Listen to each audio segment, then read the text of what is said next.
be remembered as one of the greatest moments of this planet. Mr. Scout, I know you're still weighing whether to return to Lumon. But the Mark I've come to know is happy. Hello, is anyone there? Is the board on? It's Marquez from Macro...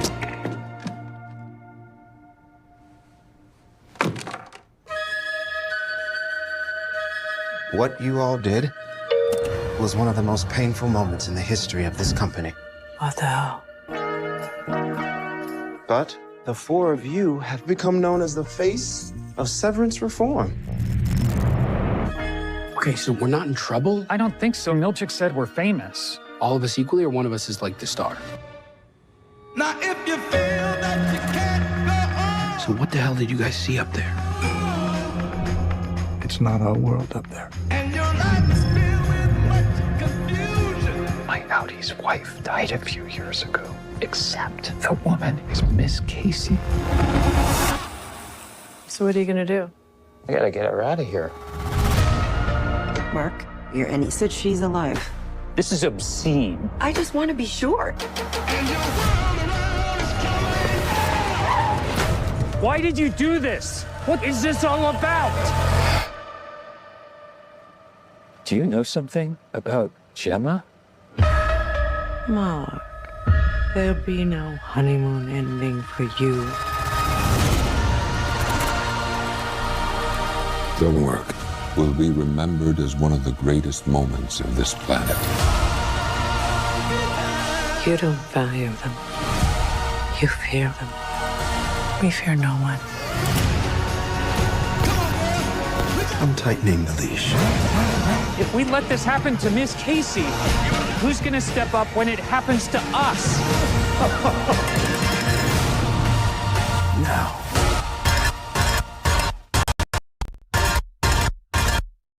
Goodbye, Marquez. Wait! My name is Miss Huang. It's my first day here as deputy manager. Mark W. Why are you a child? Because of when I was born. And the whole beginning of this Lumon process was because we decided to look for something different. And my wife saw an ad in a circular. So we went down to the showroom and we took a look at the product and we're totally blown away. Super helpful, not aggressive, not pushy, very knowledgeable. They were clean, they were respectful, they weren't, you know, I don't know. Without being derogatory to some trades, these were the people you'd want to have. You know, they were just very easy to deal with, nice guys. And so we went through the process and they took the measurements. They had the lasers and the measuring tapes and they measured everything like to the millimeter. Everything was perfect. I had a 3D drawing that they produced, what they said they were going to do. They did. There's no issues. Everything is perfect. There's no issues. They said, well, if there's any problem, I've not had to call nobody about anything. It's just been perfect. There's been no issues at all. Totally would recommend, well, I don't know, can I say his name? That guy, I'm telling you, he's never not called me back within minutes of me either sending him a text or leaving him a voicemail. He's followed up with me, I don't know, 2-3 times after, because I guess I'm maybe an advocate, but I'm telling you, that was all done by Lumon.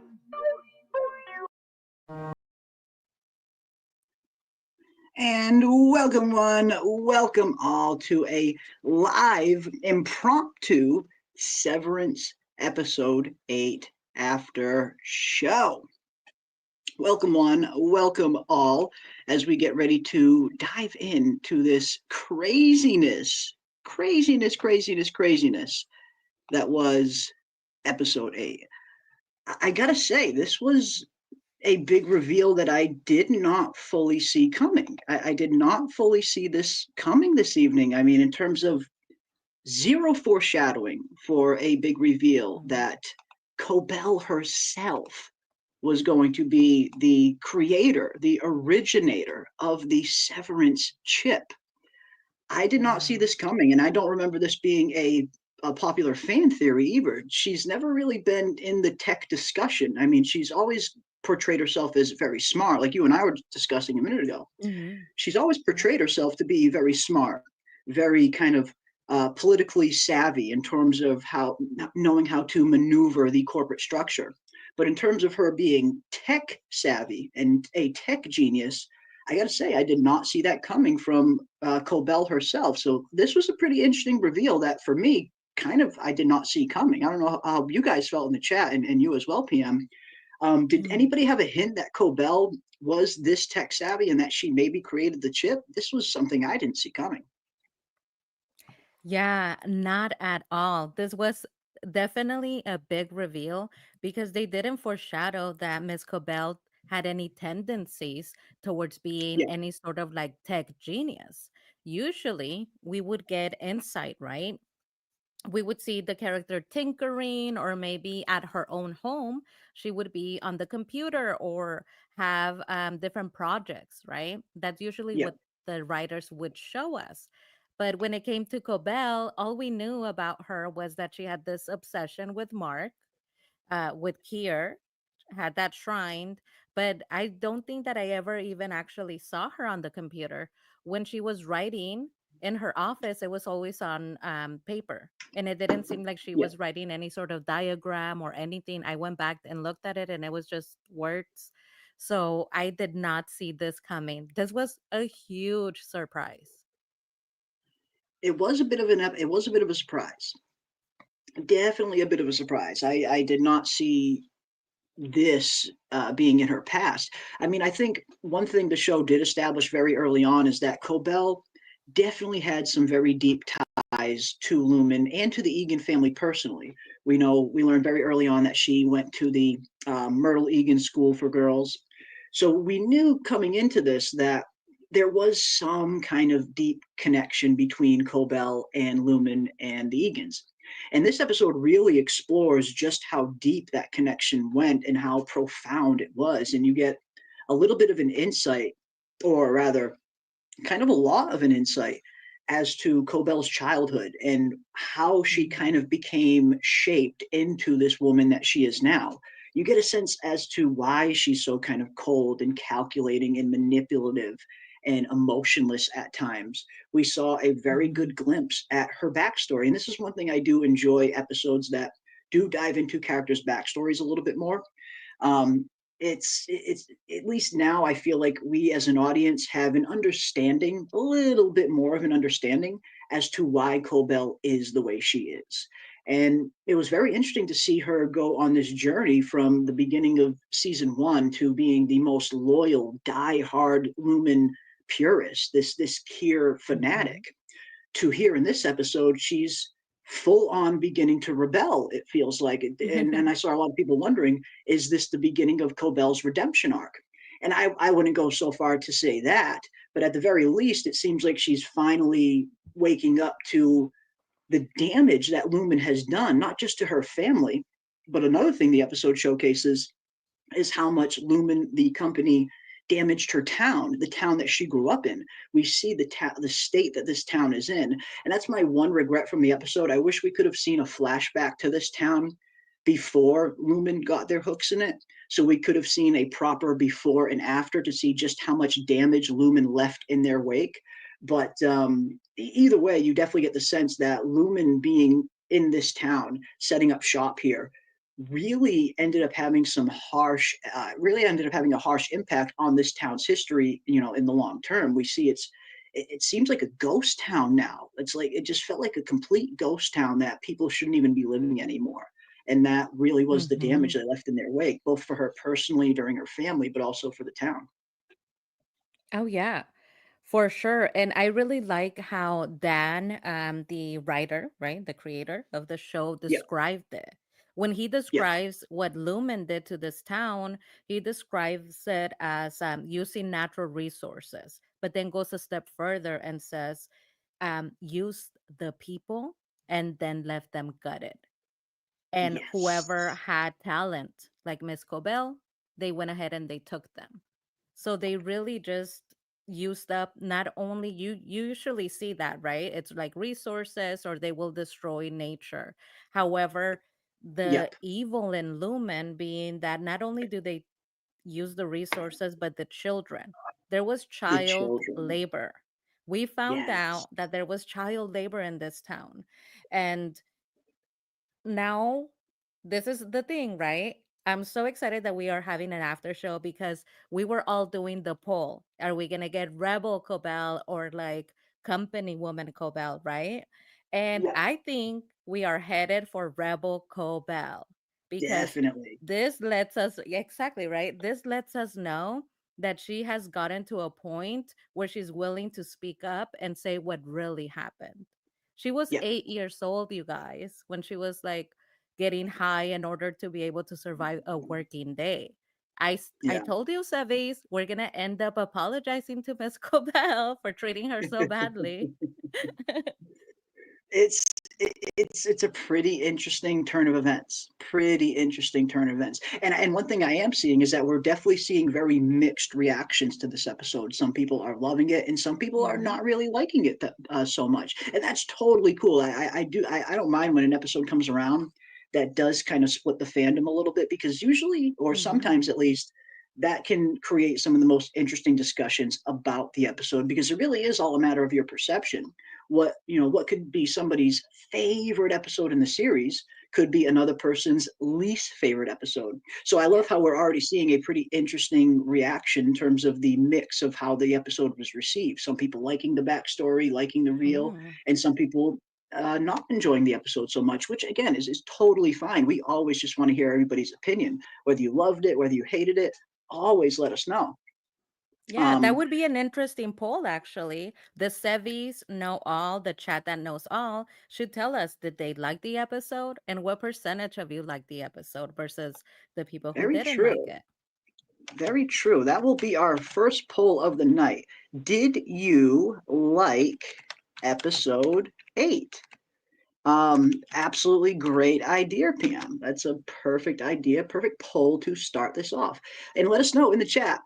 Click on that poll, cast your vote right now. Did you like episode 8? Yes or no? And if you did not like episode 8, let us know what you didn't like. If you did like episode 8, let us know what some of your favorite scenes were, some of your favorite reveals. But yeah, that's a perfect way to start off this conversation. What did you guys think in the chat? Did you like this episode? And again, I do genuinely like seeing a mixed review when we have some people Mhm. liking it and some people not liking it. That is a fun dynamic to have, because again, it does create a good discussion, if nothing else.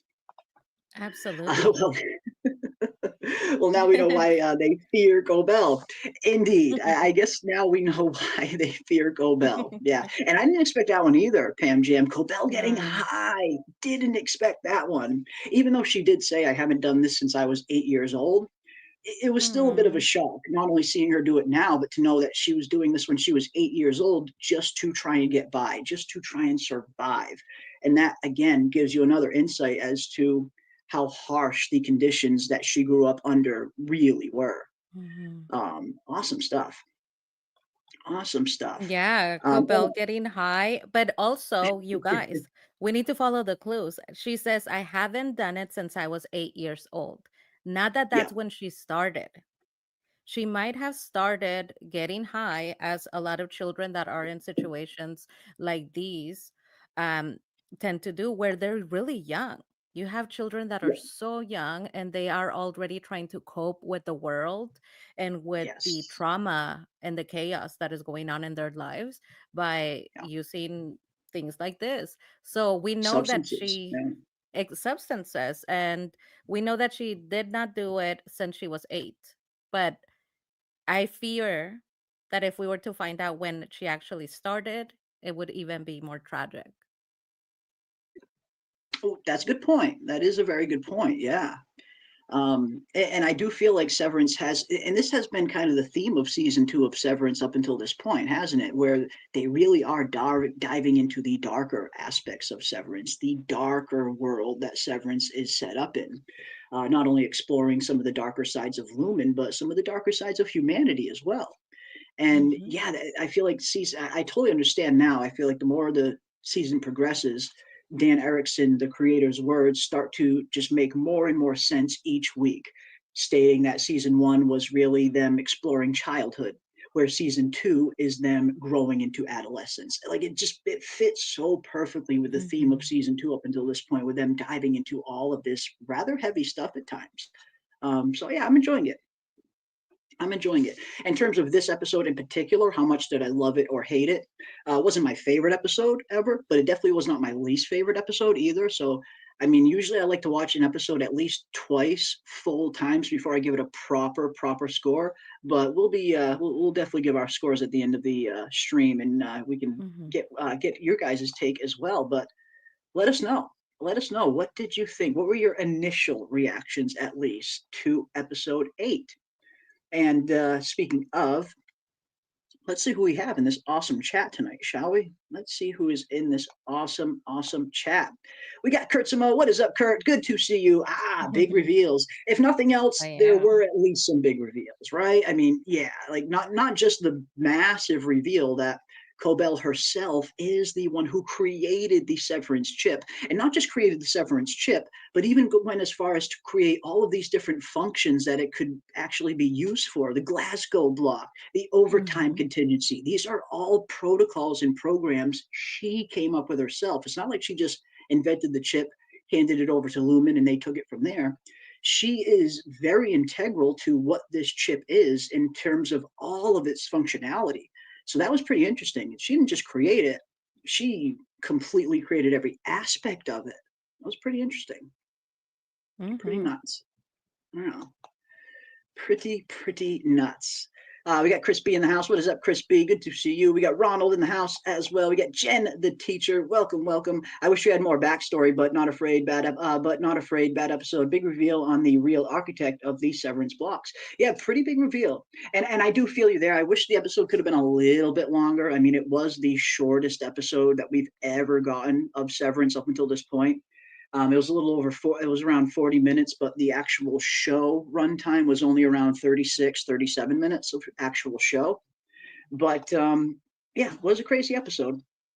Jacob says another crazy episode. I can't believe how good the show is. And it is a good show. I mean, even if there is an episode or two that pop up every once in a while that some fans maybe don't love, I think at least on one level we all can agree this is one of, if not the best show that is currently airing right now. It is a really good show, for sure.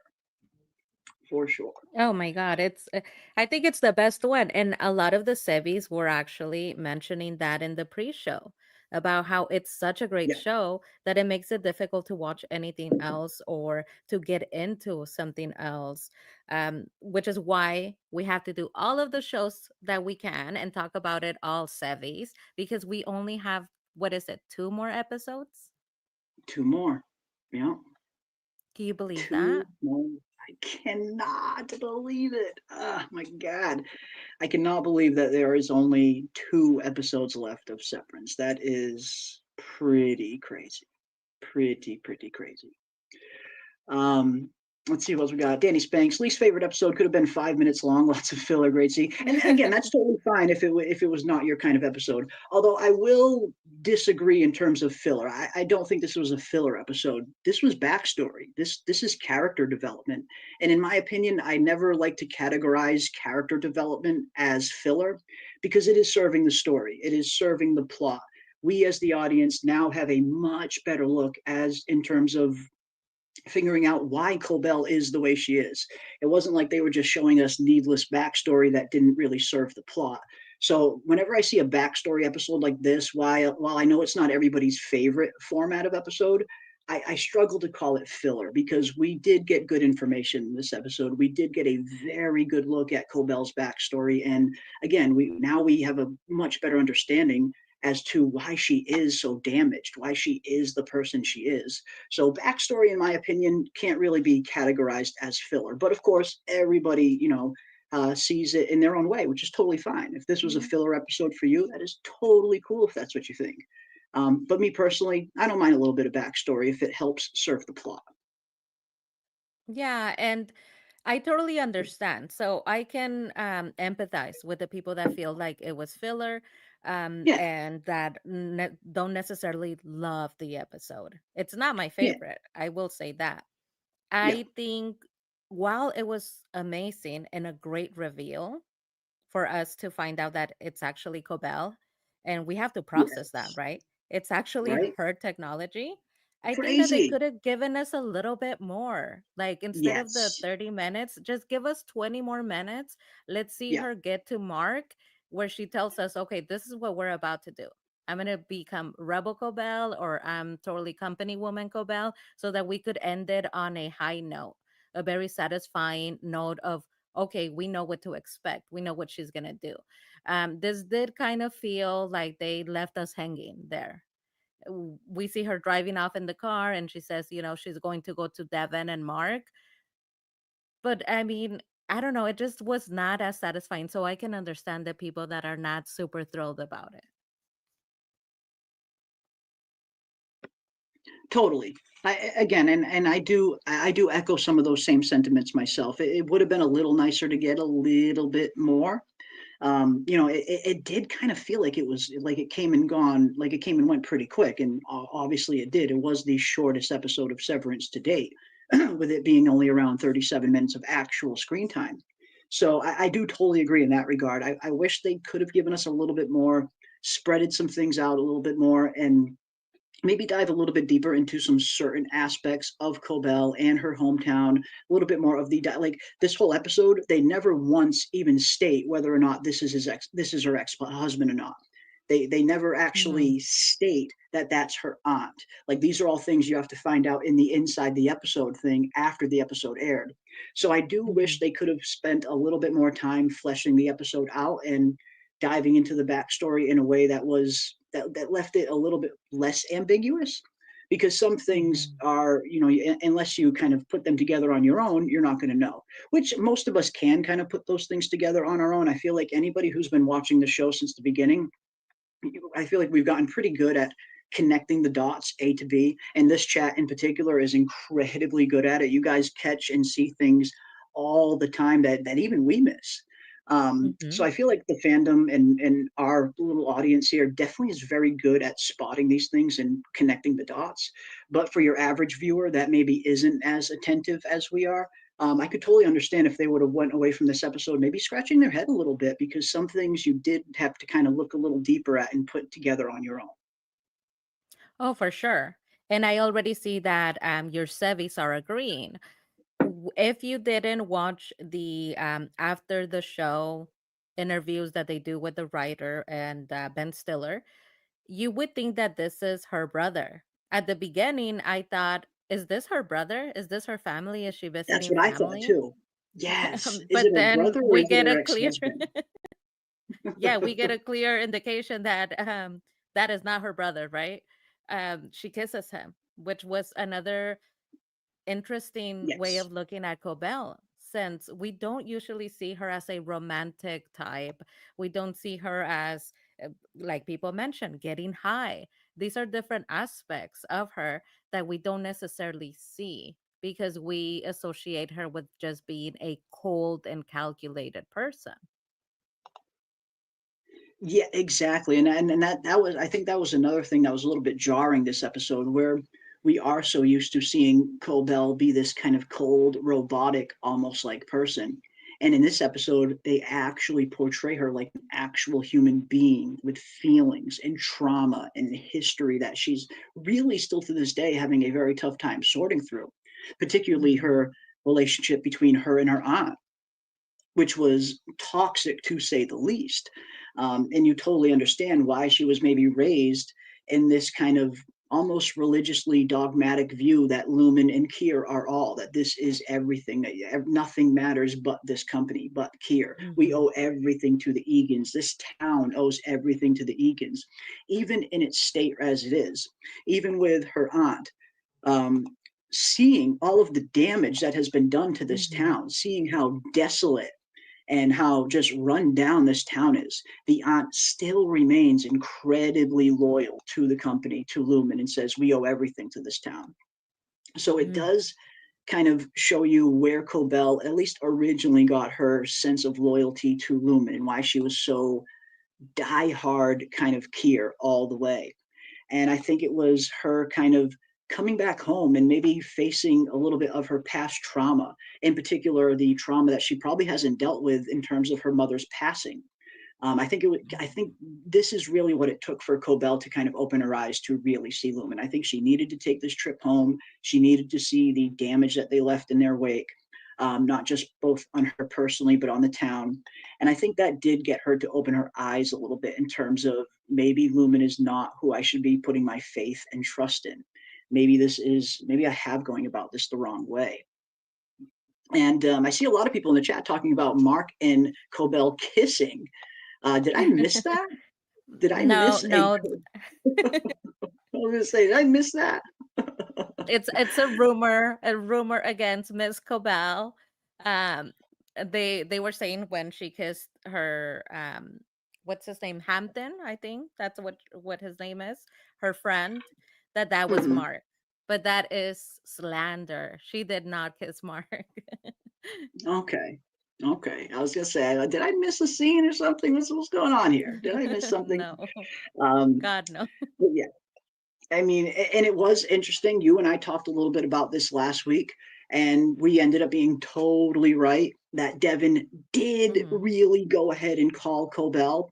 That was one thing that the show did not answer for us last week. They left that very ambiguous in terms of, did Devon actually make this call or did she not? Did Ragabi get through to Devon and convince her to not make this call? And here we see she did. And it's what's interesting is Mark's awake and she's still trying to contact Cobel. With Mark awake, we hear Mark get on the phone and talk to Cobel at the very end of the episode, and she says, tell me everything. Of course, big cliffhanger ending.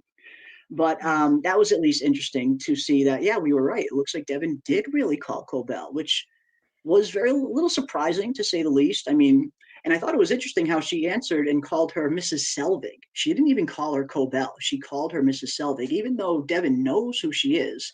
Devon knows that she was deceiving her for so long, getting so close to her family, yet she still kind of maintained this ruse of saying, hey, Mrs. Selvig, are you there? It's like, what is going on here? Am I in the Twilight Zone? Is the one sane person in Devon all of a sudden becoming as insane as everybody else around her now? Yep. And that was all you. I was literally about to congratulate you, Mr. Jeremy Eisenfire, because you told us that while we were all complaining about why would Devon do this, it makes no sense. You did say she probably called Miss Cobel, and in your episode 8 preview explained that's why we would see her.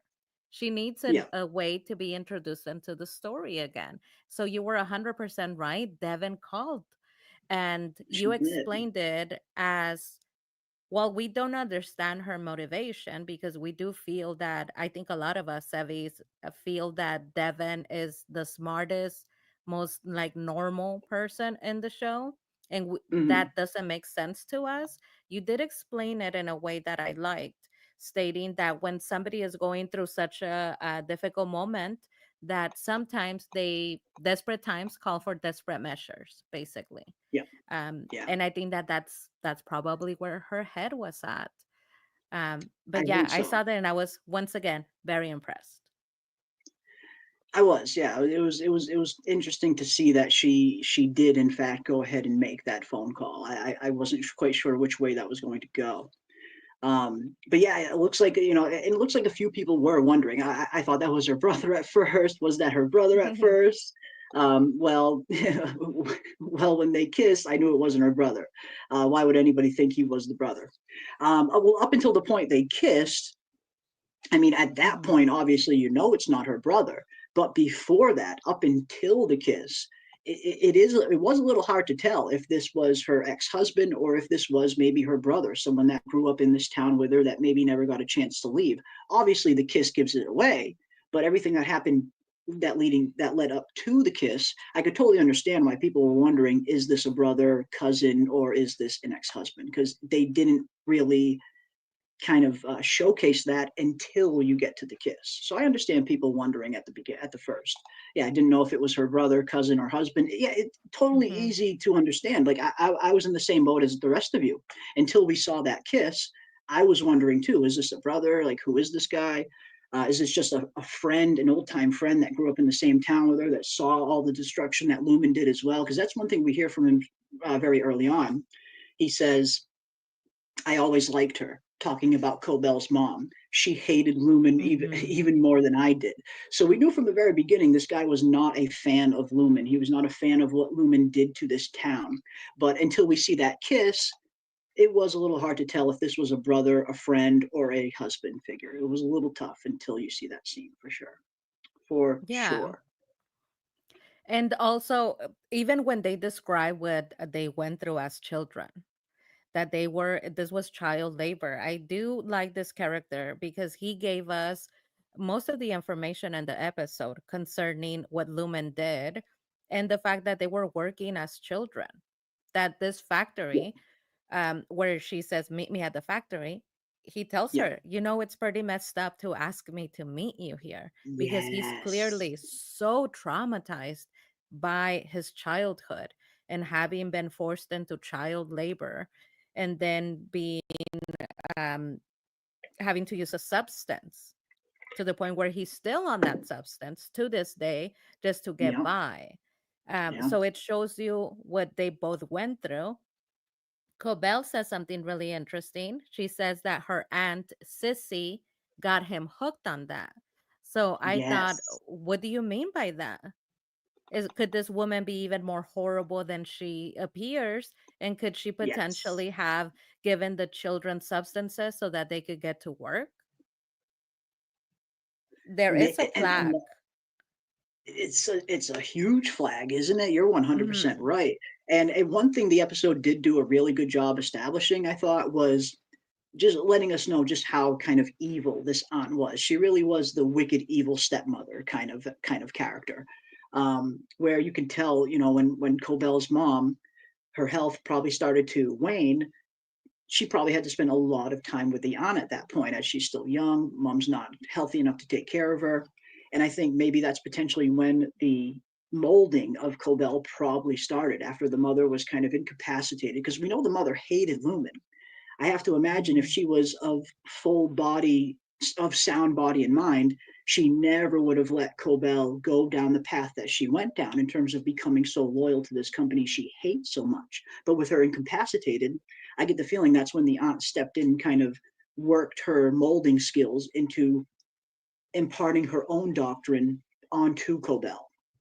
And you can see why she ended up getting that really deep sense of loyalty to a company that her mother hated. It was ultimately most likely the aunt's influence. But yeah, I don't know. I thought it was just an interesting backstory. And Dave Cunningham says, I still think it's her brother. Maybe, who knows? Well, one thing we do know is a certain degree of incest does seem to run in the family of the Eagans. At the very least, we did hear that Kier himself was a product of some kind of incest, to the point where it even birthed genetic defects for him. And a lot of people have been wondering, who exactly is Cobel? Is she an Eagan? Does she have Eagan blood somewhere along the way? So yeah, you know, hey, some people still think it's the brother. Who knows? Who knows?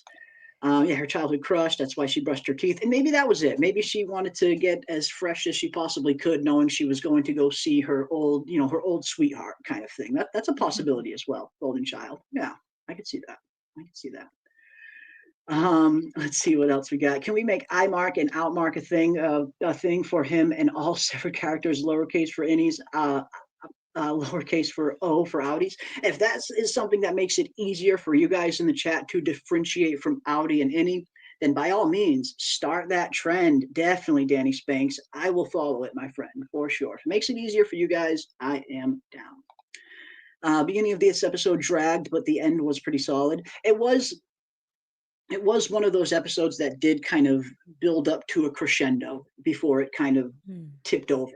And sometimes I don't mind an episode like that is a little bit slower, that does focus a little bit more on backstory and character development. Whenever you have a world and characters that are this rich, I never mind an episode taking the time to dive into a character's development a little bit more and their backstory a little bit more. Although on the other hand, Ty Briggs said something earlier that I do totally agree with, that my favorite episodes are set inside the office with the innies. And I totally agree with you there, Ty. I 100% agree. I love how they are world building. I love how they're developing these characters a little bit more and peeling back some of these layers that is needed for a story to have good and rich characters that people get invested in. You have to show the audience who these characters are, where they came from, their struggles, their motivations. That's a part of good writing. But I do agree with you in terms of just the format of Severance. Sometimes, most of the time, I usually do have the most fun when I'm watching the innies on the severed floor. That is the best setting for me.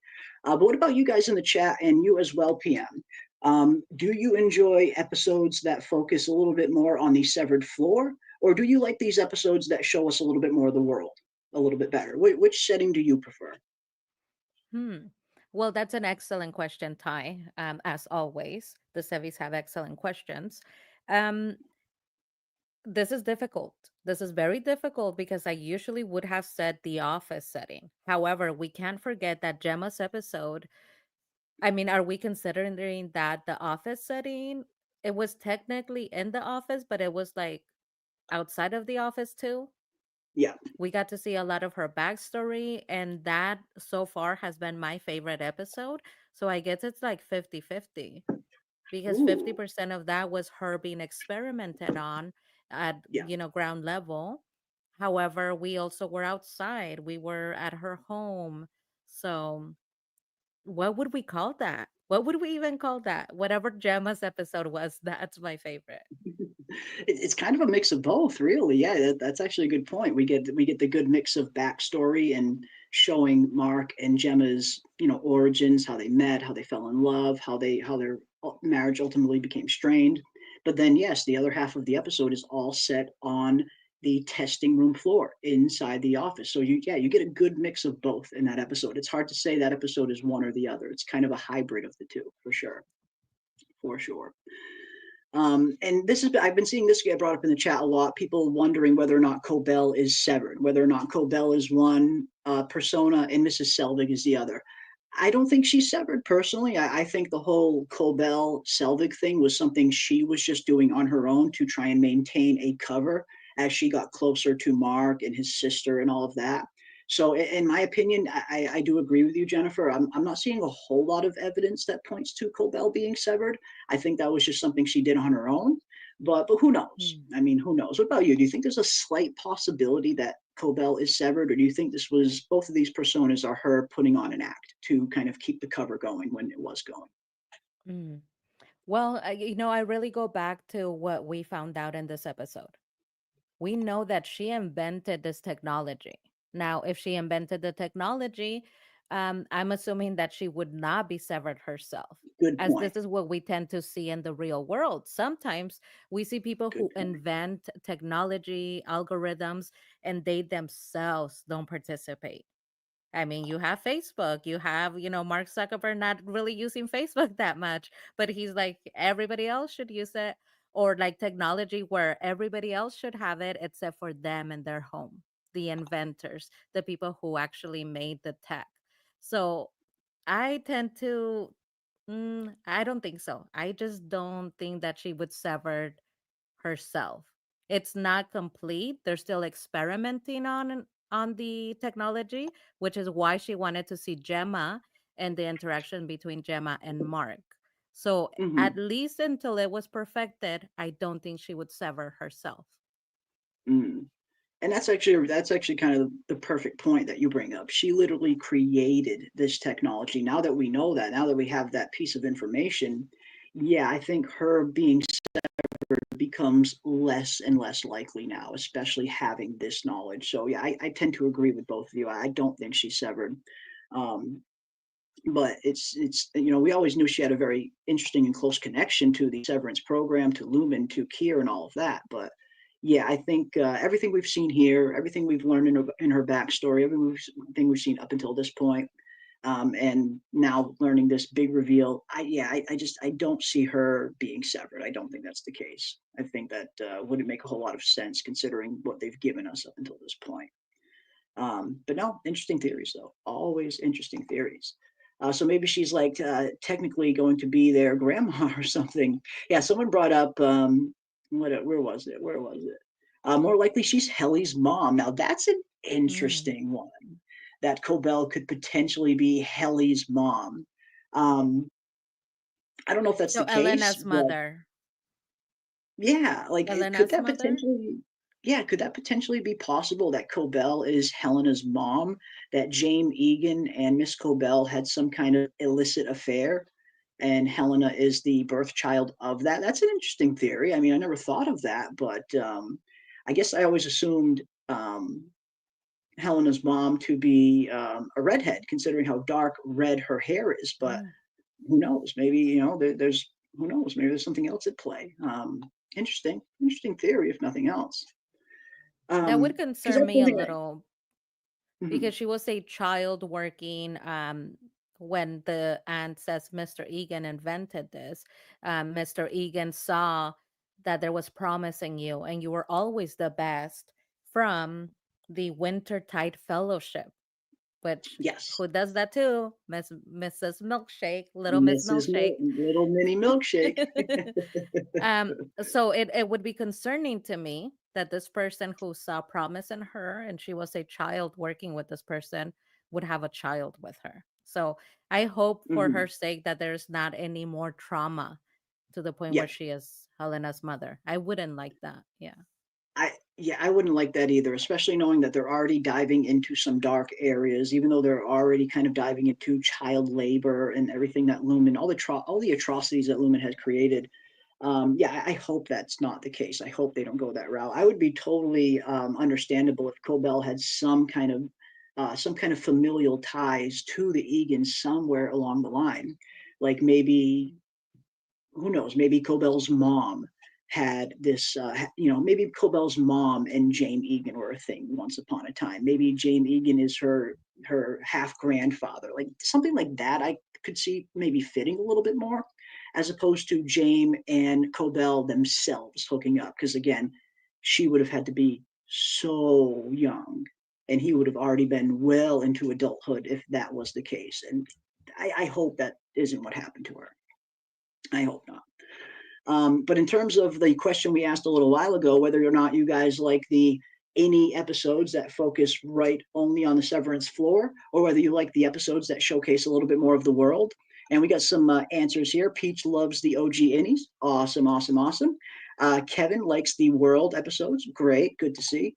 I like seeing the outside world, but I love the Innies, says 88 Keys. Awesome. Megan says, I like both equally. You need both for a well balanced storyline. Absolutely. And that is essentially the truth at the end of the day. As much as I do love the severed floor and I love those, and I do like the setting of those episodes a little bit more, you need these kinds of episodes for a proper backstory, for proper character development, for proper world building.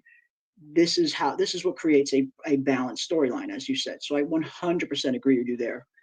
It's good to see both. I might favor one over the other, but I certainly don't mind when these world episodes come around because they do give us that world building and that character development that every good story needs, for sure. For sure. I'd love to get a deep dive into Milkshake. That would be good.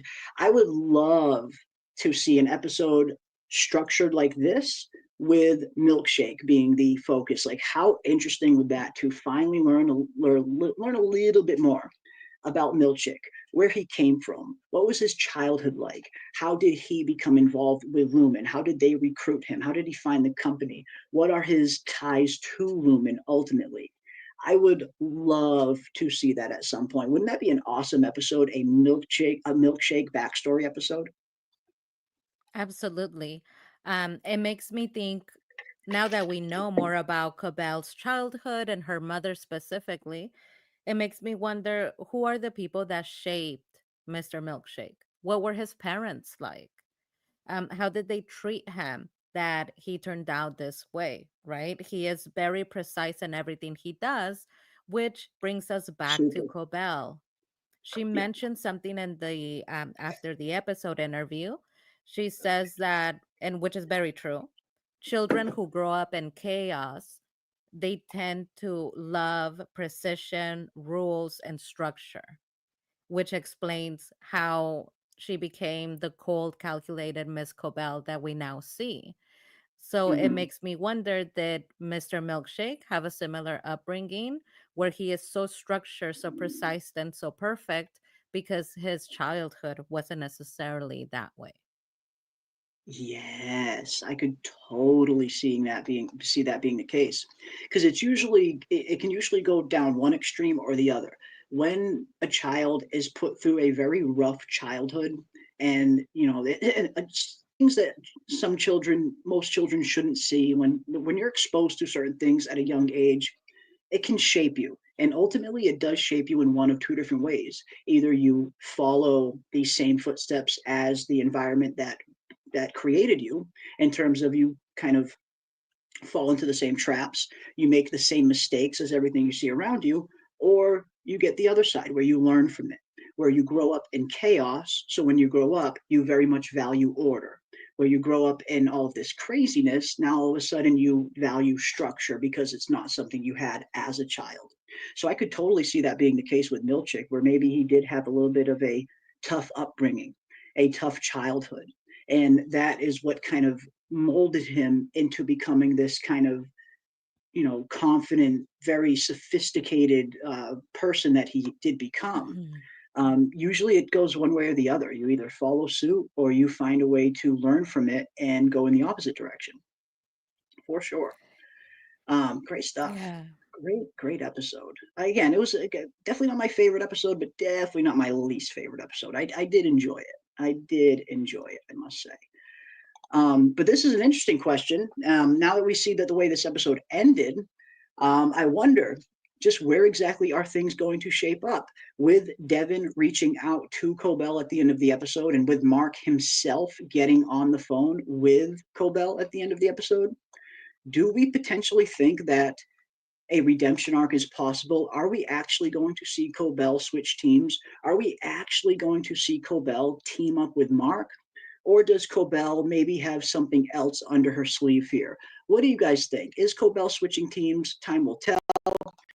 Or is Cobel definitely switching teams? She still praises Kier, but maybe Lumon, the company, she is done with. And that's kind of how I saw her heading into this episode, Philip. I do agree with you there, because I always looked at Cobel as one of these characters who is a Kier loyalist. Like, she's super loyal to Kier, super believing in Kier's doctrine, yet she looks at Lubin and thinks maybe they're straying a little too far from Kier's view.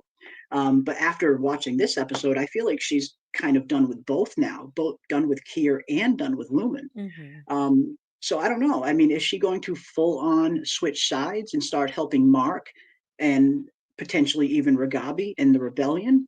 Or do you think Cobel has her own agenda here? Let us know what you think in the chat. Will Cobel ultimately switch, or does she have her own plan? And what about you, PM? Do you think we will actually see Cobel teaming up with Mark and Ragabi, or do you think that she just has her own agenda here still, and she's just going to use Mark for her own ends?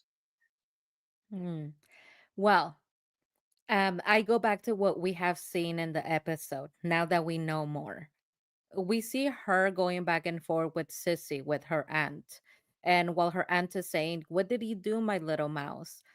Trying to tell her, just apologize. Apologize and they will forgive you. And she is a hardcore fanatic, right? The aunt. She says, "Are they going to bring me forgiveness just like you did with mother?" She believes that she killed her mother. So that tells me that Cobel feels that she is in a place where she's going to be murdered, especially now that she has that notebook that proves that this is her technology. I Yeah. think that there is little to no choice. She has to rebel against them, especially if she thinks that they will murder her, that there will be no forgiveness. She can't be their friend anymore. It's just not going to work out anymore. Um, I'm thinking that she's going to rebel. Now, there's the second question, which the chat knows all. Rebelling against Lumen does not mean rebelling against Kier. Helping Mark for a little bit does not mean ultimately not chipping the entire world. True. Very true. Very true. Yeah, I mean, I'm trying to understand if Cobel will go full on switching sides, whether she will just completely turn against Lumen, turn against Kier, or as you said, will it be a little bit different where maybe there's a part of her who still believes in a certain part of Kier's doctrine, but is just against Lumen now because Lumen has strayed too far from Kier's path? Or is she just completely done with all of it? I guess is the big question for her going forward. If she is completely done with all of it, then yeah, I could see her being maybe a little more likely to switch sides if that's the case. But someone brought up something in the chat that I do potentially agree with.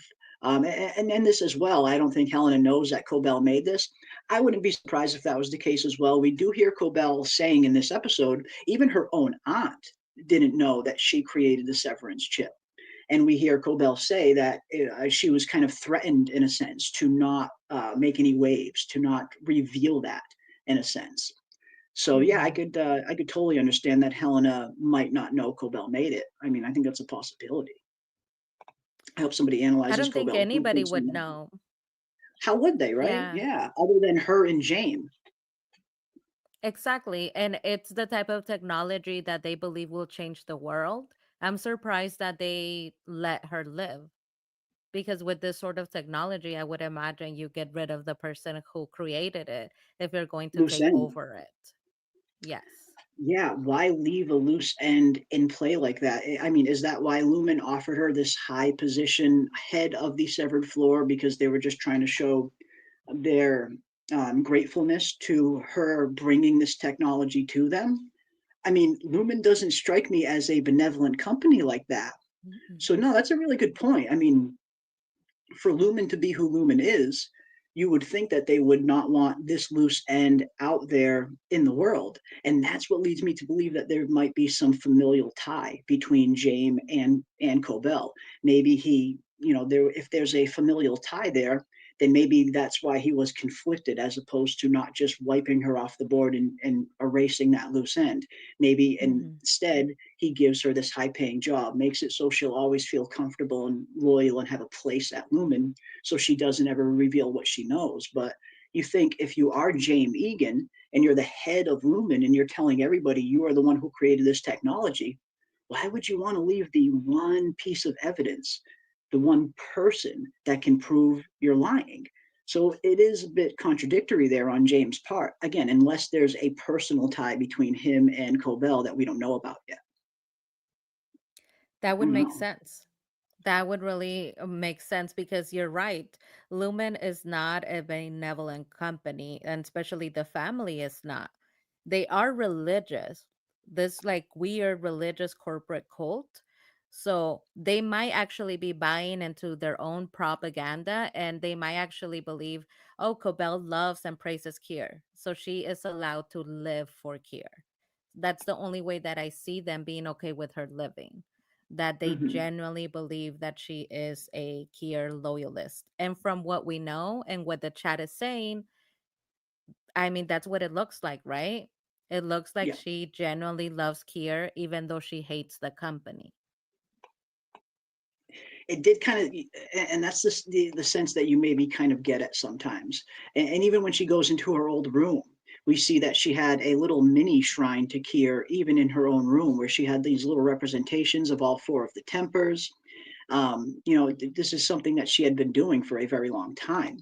I did see, I saw somebody, I think it might have been Utai, asking in the chat a little bit earlier, why was Cobel laying on the bed and putting that hose in her mouth? And I get the sense that that was trauma. That was grief in a sense. She knows that this is where her mother spent her final days. She knows that her mother spent so much time breathing through that same tube. So I think Cobel laying on the bed in the way she did, feeling the bed the way she did, laying down the way she did, grabbing that tube, putting it in her mouth, I feel like it was just in an effort to get a little bit closer to her mom, and maybe on a small scale get some sort of feeling, I guess, as to what her mom went through, and maybe in an attempt to feel a little bit closer to her. It felt like it was a grieving thing. It felt like it was a trauma thing where this is what my mom went through. I want to feel what my mom went through. So that's kind of what I got when she put the tube in her mouth. But what about you, PM? What did you think when she kind of laid down on the bed? Do you think that was trauma she's dealing with or something else? No, I completely agree with you. I think that you explain it in a way that makes a lot of sense and that would fit the type of trauma that as a child she went through. When I was watching this specific scene, what it made me think of is sometimes we see our parents going through something specific and we see it from the perception of a child. But once we're older and we get to be around their age, we realize, oh, this is what it must have been. And for Mhm. me, it was her sitting there and thinking, what did my mother actually feel like now that I'm an adult? What would it actually feel like to be in this bed, not unable to move, and have this hose in my mouth where this is how I breathe? And as she was processing that and laying on the bed and seeing what it looks like what it feels like, what it's like, she starts to cry, Yeah. realizing this is a horrible life. My mother lived a horrible life. This is what life was for her. This is her perception of reality. And I think that she was processing the fact that it was more horrible than she might have remembered. We also kind of get a sense for that at the beginning, where she makes the same statement about the town. She says the town is falling apart and it looks worse than what she remembers it as. As a child, maybe you don't notice how bad things may be. Mhm. Maybe, and maybe that is the case. And that's the thing, like trauma, grief, it can manifest in so many different ways. You really never know until you kind of go through something like that. And I also agree with Ty here in a sense where I think some people won't like this episode. It felt too real, and we can all relate to this in some kind of way. And that's kind of what I thought as well. Like being a caretaker for my own parent, seeing my own parent go through kind of similar struggles in their later years right now. I had that same feeling when I was watching this episode. Like, oh, like it is a little close to home for me, and I know I'm probably not the only one. Anyone who's ever cared for a sick parent, anyone who's ever kind of lost a parent, it can be one of those episodes that does hit a little close to home every once in a while. And while it can be uncomfortable at times for me, I do enjoy, I do at least appreciate real writing like this where it feels real. It feels like it's something that someone actually went through. It feels like a trauma that a human would actually feel. And while I totally understand how some people might not want to relive those kind of memories and stuff, totally understand that. Me, I like when we see an episode like this that is just so real, it's so down to earth, it's so simple, and so tragic in a sense, because tragedy, unfortunately, is a part of life. So I do agree with you there, Ty. I could totally see this episode maybe hitting some people, in the feels a little bit, and that's totally understandable. Absolutely, absolutely. Yeah, and Man, we were talking about this, Jeremy. Last, the last live, we were talking about with the Seves and the chat, what other deep, dark, very serious world problem are we gonna get into in the next episode? Because Severance now has established a pattern in the second yeah, season where yeah, it's going through a plethora of very serious life situations, and it looks like this time, this episode around, it was child labor and the yes, trauma of losing a parent and the trauma of having a sick parent that is unable to care for you. And so they surprised me once again, but you guys are absolutely right. These are very serious topics, and we are going from one end of the spectrum all the way to the other. yeah, I mean, we've just had about last episode, we were talking about miscarriages, and a lot of yeah, people also related to that experience of marriages falling apart. Now we're talking, like you stated, you relate to this with your parent.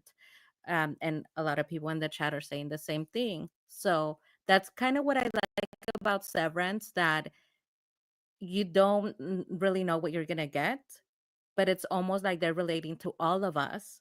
If it's not in this episode, then there's going to be one that talks about your specific situation, which is very surprising. It is, and it's definitely very profound, and sometimes, yeah, these episodes can hit a little closer to home. Again, I've experienced that myself in many episodes, in many shows that I've watched. Sometimes they just remind you of things that you yourself have been through. But I think when a show takes the time to dive into these topics in a respectful manner and portray them in a realistic manner, that I can appreciate. And I think that's one thing we've seen a lot of people in our chat and in our comment section say all year about Severance, whether it's the miscarriage scene, whether it's the scene, whether it's them diving into a little bit more of LGBTQ relationships. We've seen people have really appreciated that Severance is tackling these kind of topics with respect. They're not going for shock value. They're not falling into tropes, into stereotypes or anything like that. They're definitely telling a heavier story in season 2. But when they dive into these heavy topics, they seem to be handling them with care, and they seem to be handling them with respect, and not just look for that shock value that so many other shows tend to do with these topics. They don't tend to take them too seriously. They tend to kind of just go for that shocking value. Let's make it profound. And it doesn't always need to be profound. Sometimes it just needs to be honest. Sometimes it just needs to be grounded. Sometimes it just needs to feel real. And that way the audience can feel like you're diving into these topics, but you're respecting them at the same time. And I do think Severance has done a pretty good job at that. They're diving into some crazy shit, don't get me wrong, but I feel like they're doing it in a respectful way, at least as respectful as you possibly can, talking about some of these subjects. Oh, for sure. And the chat is talking about it, and I totally agree with you, Chad, regarding the substance use of the town. So we see a town depleted by what Lumon has done. And they also tackled that in a very respectful manner, because we got to see, yes, there is a town, Hampton. So Cobel's ex-husband sells the ether that they are all getting high on, and she doesn't agree with that. However, it does tackle that specific situation in a respectful way, where you get to see that he is so traumatized, that his childhood was so bad, and so was Cobel's, that sometimes this is how people cope. So even in that manner, it didn't do what other shows portray people who use substances as. It was still kind of getting an insight as to how does somebody get to this point in their life. And it's always a trauma, something that Dan Erickson said, we needed to know who hurt her in order to understand her. And I think that that's what we saw. And that is kind of the perfect way to sum it up. We did. We needed to know her backstory. We needed to know the pain and the suffering that she has been through. And that does give you a better insight as to how a character develops, why a character turns into who they turn into. And that's why I always have a tough time characterizing these kinds of episodes as quote unquote filler. I feel like backstory, when it's serving the plot, when it's serving the characters, when it's serving the story, I never look at that as filler. That is requirement, even, at least for good storytelling, in my opinion. Good storytelling that really does service the character, that really does care about creating real characters with actual depth and complexities. Every once in a while, you just need a slower episode like this that dives into only backstory. I know sometimes it's not the most exciting episode to watch. Totally understand that. But I do feel like these kinds of episodes are necessary every once in a while to give us the full picture of who these people are and their journeys, and ultimately help us decide where they're going to go from here. So I don't mind these kind of episodes every once in a while. You definitely don't want to do them too often. You want to always keep the plot progressing forward. But every once in a while, it's okay to take a look back and see how we got to where we are, I guess. And that's what this episode kind of does. Takes a minute, stops, and shows you how Cobel got to where Cobel is. And yeah, I don't mind that every once in a while. Don't mind that. Why did Cobel continue to support the evil corporation, says Jane. That's a very good point. That is a very good point. Like, after seeing this episode and after seeing everything that we now know, yeah, you do start to wonder. It's like, why did Cobel not wake up sooner? Why did she support this corporation as long as she did? Essentially knowing that not only did her mother hate it, but it ultimately might have led to the death of her mother as well, in terms of all of the ether being spit out into that town, creating horrible health problems for everybody, and of course, addiction on top of it. Yeah, you could totally understand, like, or at least I can totally understand why one would ask, why did she not rebel sooner? Why did she ever remain loyal to this company? But that is the brainwashing at work. That is the mental manipulation that a company like Lumon imparts onto its employees. They do program you in a way. They do mold you from a very young age into thinking a certain way. And sometimes it takes a long time to break out of that way of thinking. Yeah. And the actress actually mentioned something that I thought was profound when it comes to specifically that. Why is she loyal to this company that basically, used her as child labor and then took her entire life, really, and brainwashed her and did Yeah. all of this to her? The actress said, when children go through trauma, it's hard for them to process that in the chaos, there is still love, and that's super difficult to understand. However, Yeah. for some children, when they go through trauma, for some children, when you hurt them, they don't stop loving you, they stop loving themselves. Yes. Yes. And even though you are the culprit, because they are children, because they are so young, because they don't understand why you would do something like this to them, they stop loving themselves and looking for ways to please the parent or to become better at whatever the parent wants them to be better at. In this situation, Cobel's parent was the company. Her Yeah. aunt was not very helpful. Her mother was dying, right? And it was the company that was praising her. It was the company that was telling her, "You're special. I see something in you," Hmm. giving her even tiny, tiny little bits of validation. And for a child and trauma, sometimes that's enough. It's very tragic. It is. It is a tragic circumstance of events that we see her go on. And again, this is why I don't mind episodes like this every once in a while, because it paints just the perfect picture as to why Cobel is the way she is, why she became the person she ultimately became.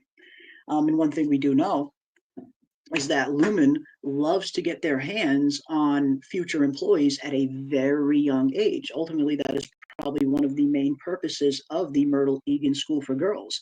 I wouldn't be surprised if they also have a something Eagan school for boys as well, and maybe even that's where Milkchick comes from. I have to imagine they have, this for a male version of this school as well somewhere, which is most likely not even just a school, probably an orphanage, most likely, because it seems Mhm. like that is what happened with Cobel. She was raised there. But yeah, I could totally see where, they're getting their hooks in these people at such a young age. Look how young Minnie Milkshake is. And we know that she was part of that No. Wintertide Fellowship, which is mentioned in this episode. We hear that when Cobel was Minnie Milkshake's age, she was Mm. the best student in the Wintertide Fellowship. She was the one who stood out. She was the one that James Eagan himself said, "I see Kier in you." And I think that is what helped molded her into who she ultimately became, so much to the Mhm. point where she was able to kind of overlook or at least override the negative feelings she had for Lumon and Kier because of what happened to her mother. She was just so kind of molded into becoming this Eagan Lumon puppet in a sense. And it feels like only now is she finally realizing that that's what it was from the beginning, a one giant manipulation. She was made to feel like she was special. But really, all that really happened Yeah. was they took her from a very young age, manipulated her, and then stole her ideas to the point where she got no credit for them. And it seems like she's only just now realizing that, wait a minute, this is not a company I should be loyal to. This is not something that I should have participated in. they stole my life's work and then wouldn't even give me credit for it. So I think, yeah, she's finally waking up. Finally waking up, she Yeah. is. I like that you mentioned mini milkshake, because I was thinking about mini milkshake since the minute that they mentioned Wintertide um, Fellowship. I was immediately thinking, oh my God, poor Mini Milkshake. That means that Mini Milkshake is in this same predicament. Also, at her bedroom Yes. door, there is one of these markers where you measure a child to see how tall they're getting. The marker stops at 12 years Yeah. old, which, if I'm correct, that's around the age that we are supposed to believe Mini Milkshake is, 12 years Yeah. old. Yeah, right around there. So it ends at 12 years old. It makes me think, when you are in this Wintertide Fellowship, is it at this age that they completely take you under their wing and you leave home? You leave home for good. Because that's around the same age that Mini Milkshake is, and we see her spend all of her time at Lumon. Mm-hmm. It would Yeah. also explain why Mini Milkshake's parents are not having an issue with what she's doing. Yeah. And it makes me very sad for her. It does. It does. You can kind of see Mini Milkshake going down this very parallel road to what Cobel went down herself. And we saw the ultimate damage that it did to Cobel in the long run. But I thought that was a very interesting little detail that they threw into the episode, and I wanted to make sure I grabbed a little screenshot of that. The first thing she notices when she walks into that room is the height. And I'm sure many people know exactly what this is when they see this. My parents did this for me when I was a kid at our old house. Anytime I would grow a few inches, they would have me stand up against the wall, make another little mark, and say, "This is Jeremy at age whatever." So I think a lot of people can, yeah, I think a lot of us can see this and relate to it. I think this probably happened to many of us as children, especially if you grew up in the late 80s, early 90s, like we did. This kind of thing was just something that parents did. They kept track of how much you were growing.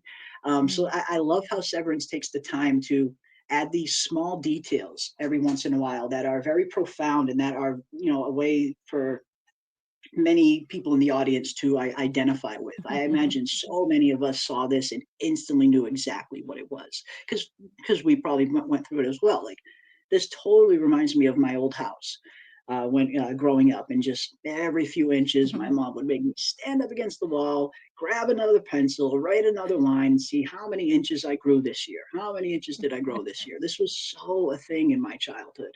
So that was cool to see. I like how Severance takes the time to add these little details in there. It's always fun. Very Always cute. fun. We rented, so we were not allowed to write on the walls. So there was none of that for me. But I do know what it references. Very Yeah, cool. it's a nice little callback. It's a nice little callback for sure.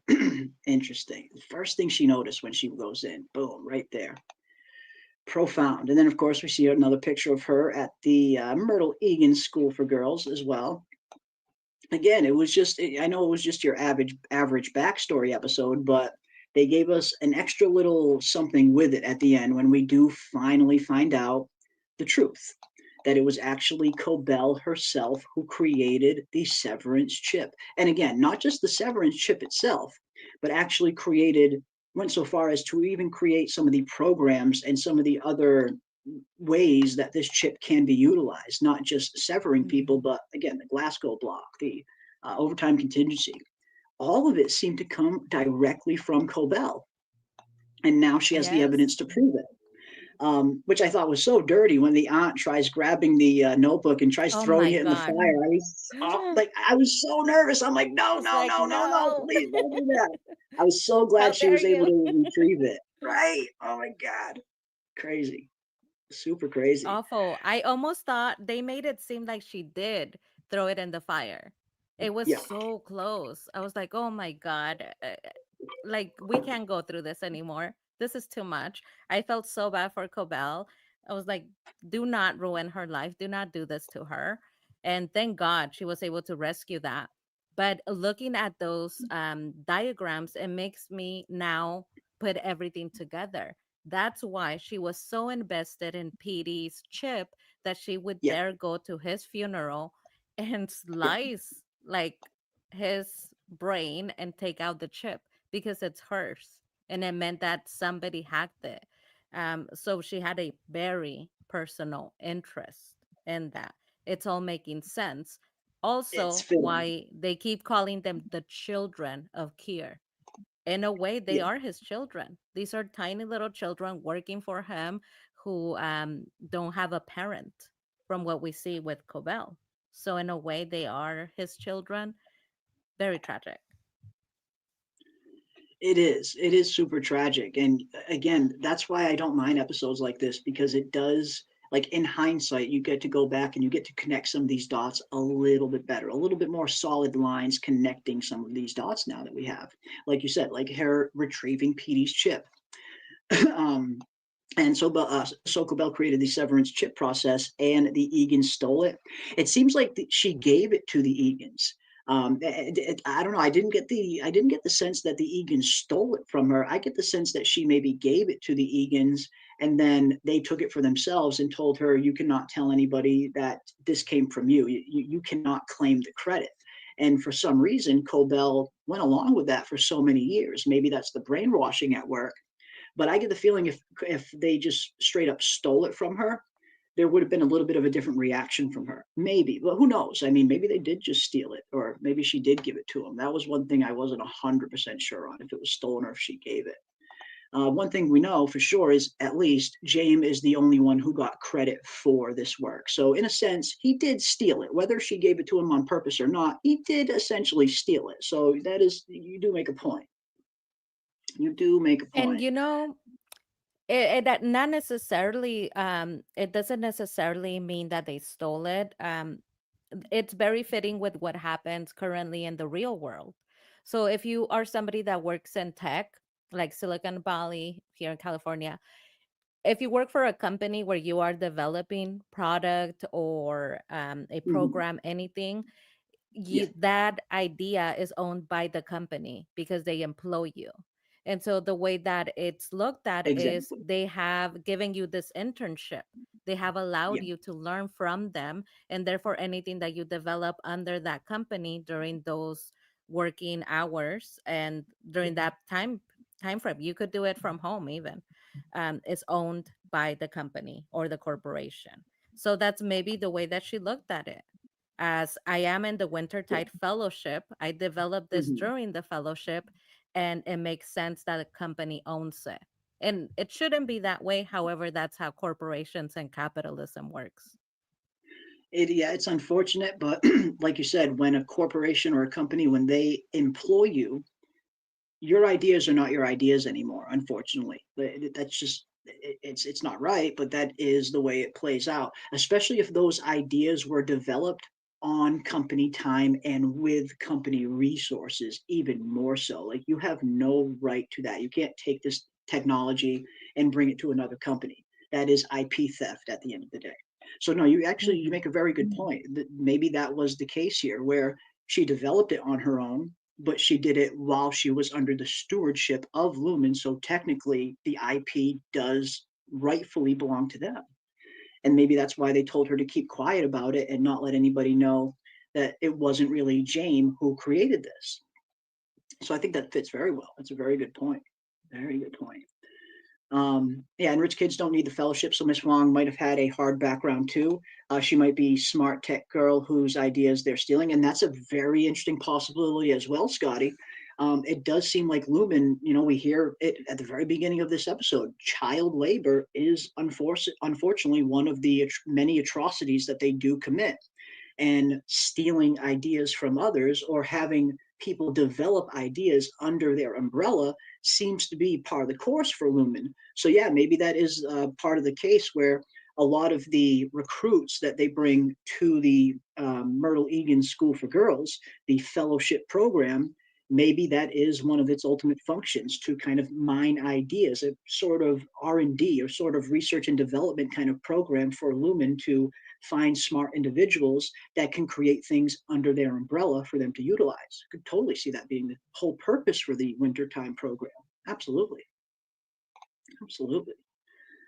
So the so the theory that all Lumen leadership were raised by Lumen may be true. It may be. It may be. I mean, it looks like Lumen has kept things incredibly in-house, incredibly kind of close-knit.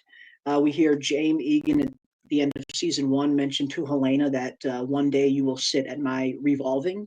And many fans have taken that to be the day that Helena officially takes over for James. They are literally revolving from one to the other. Yeah, Lumen, they're kind of like House Targaryen. They keep it all in the family, keeping it all in the family. Jesus. Yeah, I want to see that yearbook and her blueprints. That I would love to see. I tried to grab as many screenshots from the inside the episode as I could. Obviously, I'll have a much more deeper, in-depth breakdown on these blueprints in my episode 8 breakdown, and on Saturday when we go live again. By then, I'll have a chance to have watched the episode a few more times, and I will definitely be screenshotting every single inch of that notebook that they showed, looking for clues. But yeah, it would be interesting to see the rest of this notebook and see what else is in there. Did Cobel work on other things than just the Severance program? I mean, if she is this much of a genius that she created the Severance chip, then I imagine she must have tons of other ideas that she has thought up along the way as well. So yeah, who knows what else is in this little notebook here? What other blueprints are there for sure? Absolutely. Absolutely. The Egan's Zuckerberg to Cobel. Jeez. In a sense. Because that Allegedly. gives you the allegedly, because that gives you the impression that all is for Kier, and she was young as F, and then you grow up and working on a Severance floor, and you created the tech. And that is essentially what happened, isn't it? Yeah. She kind of grew up as a child under the stewardship of Lumen, created this Severance technology, handed it over, or Lumen took it from her. But in the sense, yes, she grew up to end up managing the very thing she created, which it did kind of come full circle. And someone mentioned up earlier in the chat, and I 100% agreed, and this is the first thing I thought of as well. This is exactly why she is so hell-bent on getting that position back. She doesn't want another promotion. She doesn't want a higher tier promotion. She wants to be the head of the severed floor because she created Severance. Now I feel like we have a deeper understanding as to why she only wants that specific job back, because she created it. This was her brainchild. This was her Frankenstein, as it were. And yeah, you can totally see that she's so just deeply attached to this job at the head of the Severance floor. She wants to finish what she started. My goodness, are we meeting Mr. Frankenstein? She is the Maybe. creator. She is the creator of this. Yeah. It's very She fitting. is. It's very fitting because doesn't correct me if I'm wrong. Again, I don't know a lot about Frankenstein other than what you have told us. Doesn't Frankenstein ultimately have to um, take care of the problem that he has created and Yes. kill his own monster? It is one of those things where, like, he's so driven to create this thing, to do something that no one else has ever done, and then he does eventually achieve it, only it's different. It's not what he thought it would be. This isn't the life that he hoped to create. And before it destroys him, yes, he ultimately has to destroy it. And it kind of is one of those things where what you create ends up destroying you, or you destroy it. And that is a little bit what we're seeing here with Cobel in a sense as well. So that's actually a really good point, PM. There is even a deeper kind of connection there to Frankenstein. We were thinking Kier or Jane was the Victor Frankenstein this whole time, when really it was Cobel herself. She is the Victor Frankenstein. She is the creator of this technology. She did birth this thing. And yeah, maybe that is ultimately where it is going to be leading, where she might be the only one that can ultimately bring it down. Because if she created this chip, I imagine she knows its functionality inside and out. It's hard not to. So yeah, maybe ultimately that is where this is heading for Cobel to have to be the one to create the thing, to destroy the thing she created to stop Lumon. It makes perfect sense to me. And it also, on your episode 8 video preview, I was noticing the differences of the things that we did not see. It was such a short episode that we didn't really see everything you showed us. So we know that there is something coming. That line where she tells Mark, right? The famous Yes. Cobel line. You Yes. know the one, you do it better than anyone. Um, what does that mean for the story? Mm-hmm. Why would she Yeah. say that if she is rebelling against the company? Why is she telling Mark, there's gonna be no honeymoon ending for you? Yeah. What ultimately happens? Yeah. And if nothing else, it's going to be very interesting to finally see the reunion of Cobel and Mark. I mean, yes, we got a little taste of it at the end of this episode with Mark actually getting on the phone with her and saying, "Tell me everything," but where's it going to go? That's what I want to see. I really want to see this reunion between Mark and Cobel, most likely in this next episode. And yes, what ends up leading her to deliver that line of dialogue? What does Mark say to Cobel? What kind of goal is Mark hoping to achieve here? And maybe Cobel is trying to be a little bit more of a realist and tell him, Mark, there's not going to be any honeymoon ending for you here. This is going to be a tough sacrifice you're going to have to make. This is going to be a very tough fight you're going to have to fight. Maybe Mark has it in his head that it's going to be as simple as rescuing Gemma and they sail off into the sunset. And maybe Cobel is kind of there being that more realistic anchor telling him, Mark, no, there's not going to be a honeymoon ending for you. Maybe it's not as malicious as it is her trying to warn him to be careful because this could end badly. That makes perfect sense. Since she created the technology, she is probably just being honest about what she created. And is being honest about the fact that there is no going back. Once you have been severed, there is no way that you can merge those two people together and still end up being yourself. So maybe he's never going to go back to the Mark that he was once upon a time. Yeah, maybe.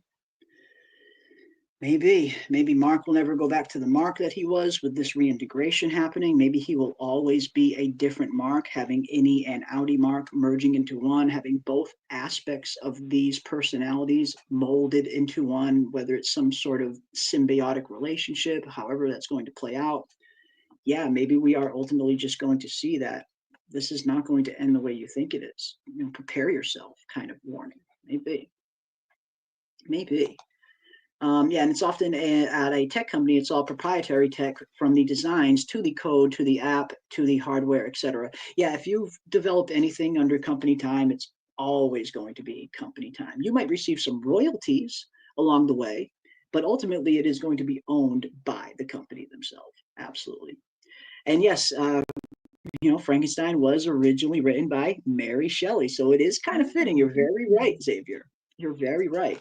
And I would suggest anyone who hasn't read the original Frankenstein novel by Mary Shelley, I would highly recommend reading it because you will see all of these similarities between Severance and Frankenstein, Victor Frankenstein and Kier, or Victor Frankenstein and Cobel.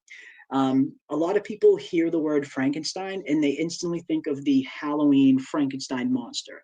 But that is not the story in and of itself. The real story is so much darker, is so much profound, is so much more heartbreaking and maniacal.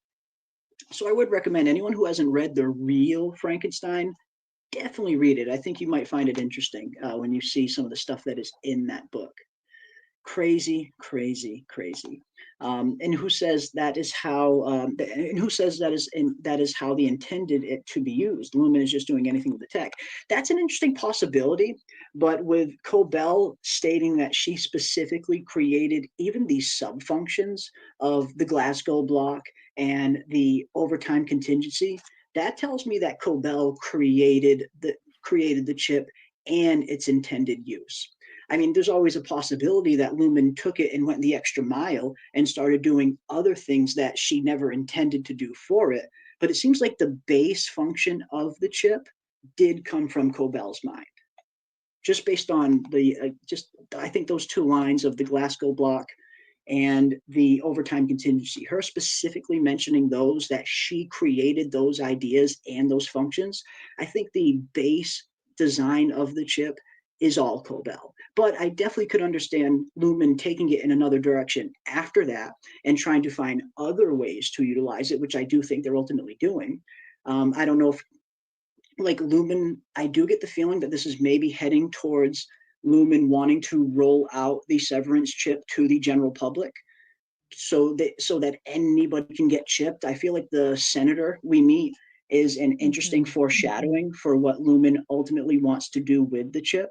And I think we get an even bigger foreshadowing of that at the end of season 1, when James Eagan tells Helena that that is ultimately the goal, to have an entire world of people chipped, an entire world of Kier's children. They want everybody to have one of these chips in them ultimately. And how do you accomplish that if right now they're only available to your employees? Well, you find a way to proprietize that technology and make it available to the general public. And I get the feeling that is ultimately where this is heading, that Lumon wants this technology to be available to the general public for things like we saw with the senator and his wife, pregnancies, surgeries, procedures, things that people would rather not go through themselves. You can get severed, have your innie go through it, and then you switch back to your outie and you're none the wiser. You don't experience any of the trauma. So I do get the feeling Lumon is heading in that direction, where they're going to want to make this technology available to the general public. For what reason still remains to be seen, but I get the feeling they have a hidden agenda in terms of why they want everybody chipped. Certainly isn't just to help.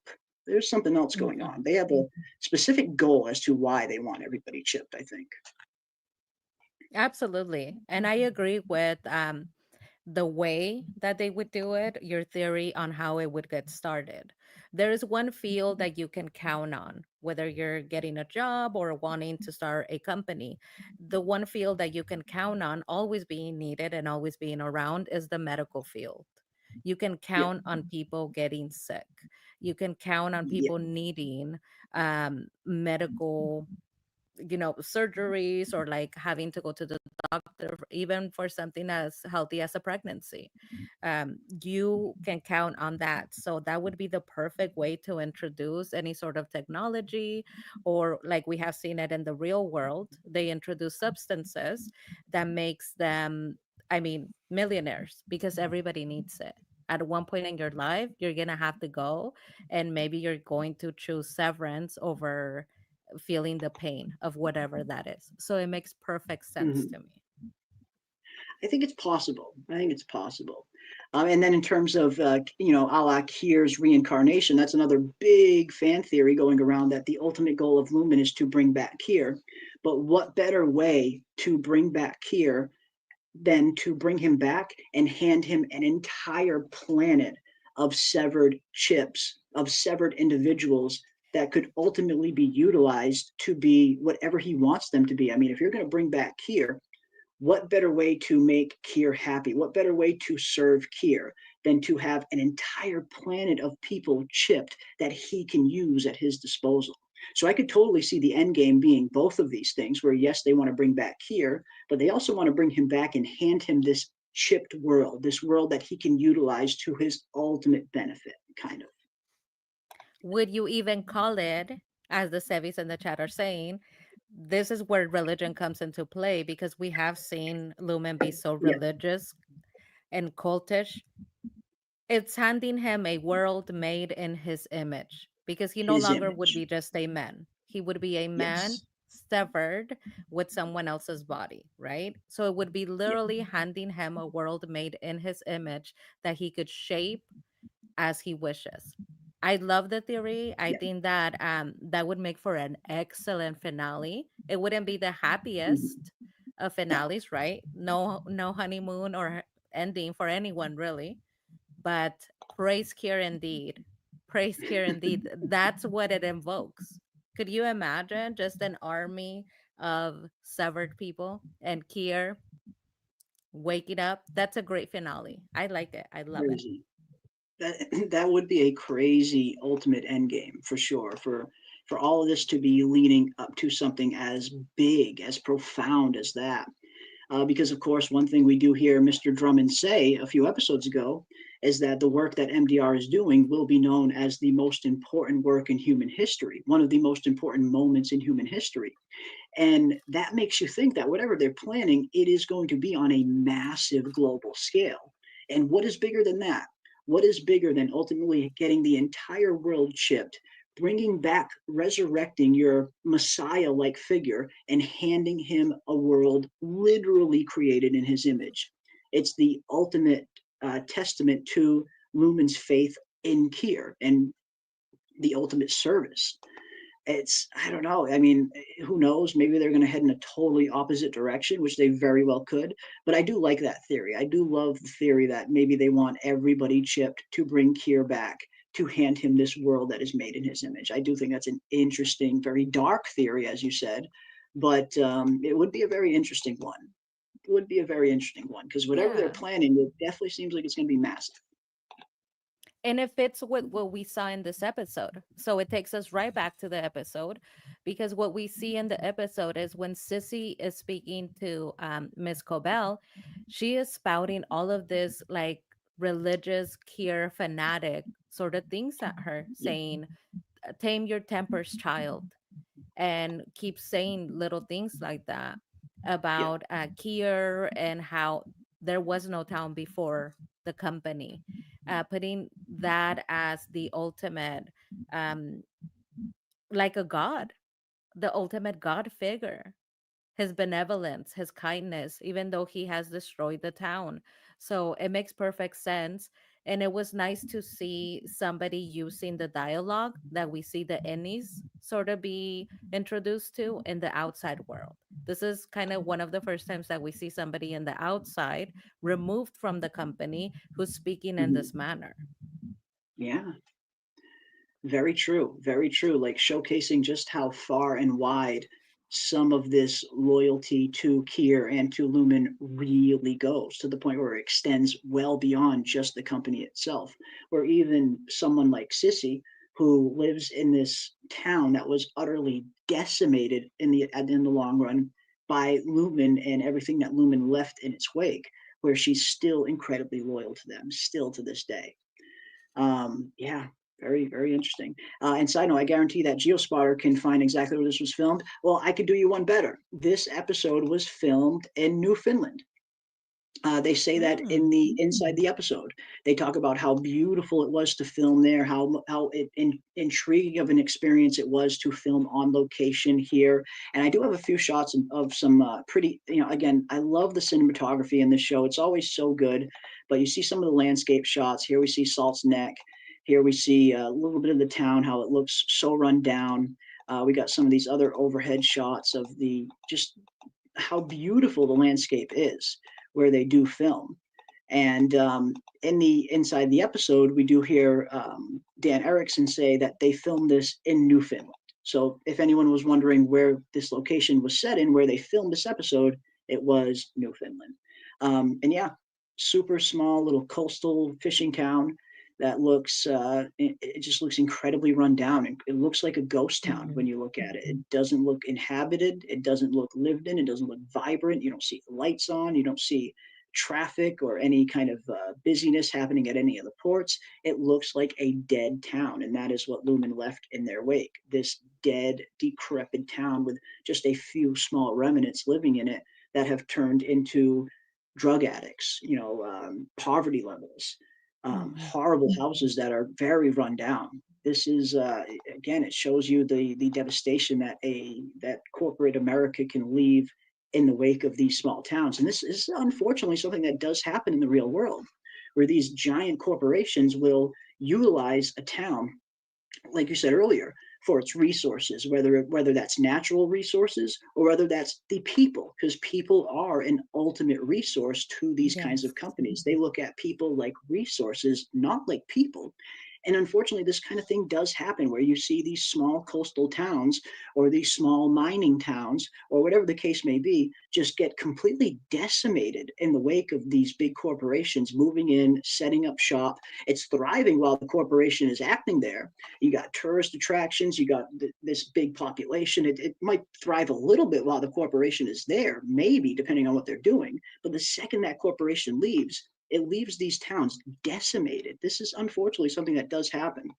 And I think they showcase that very realistically in this episode. Oh, yes. I completely agree with that. It's very much giving that invocation of what we see in the news constantly.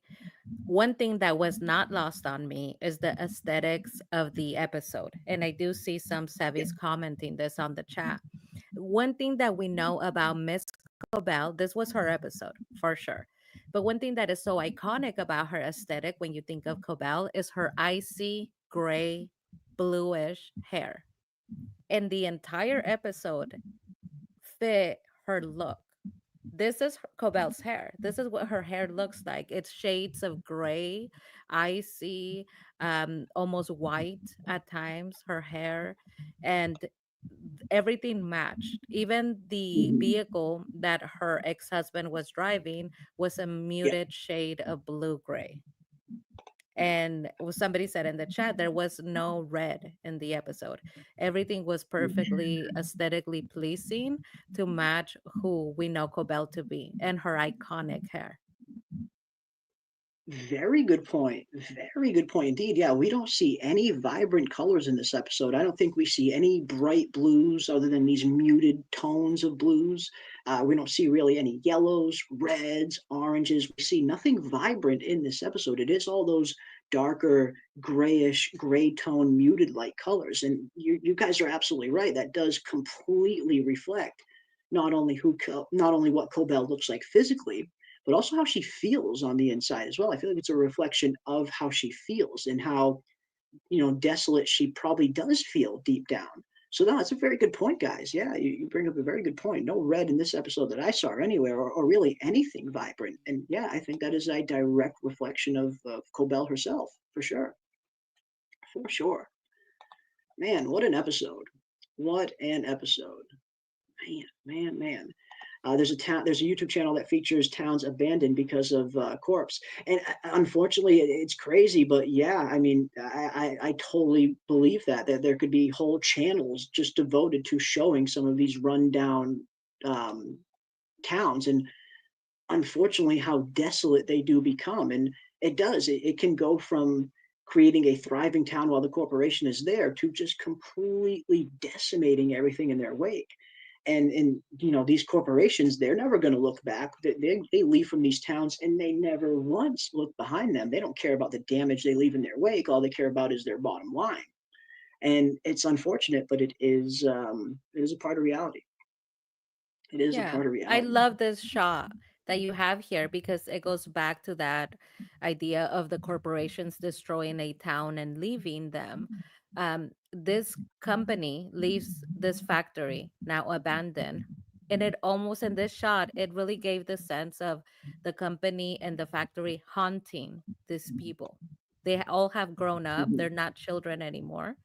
Their lives have gone by, and now their lives have been wasted, right? And we Yeah. see the way that they are living, and still standing there is this factory haunting them, Yeah.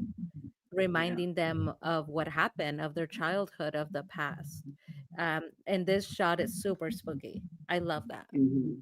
It is a super spooky shot, and like you said earlier, you totally get the sense as to why when Cobel first meets this old flame of hers or whoever he was, ex-husband, old flame, uh, hometown crush, whatever.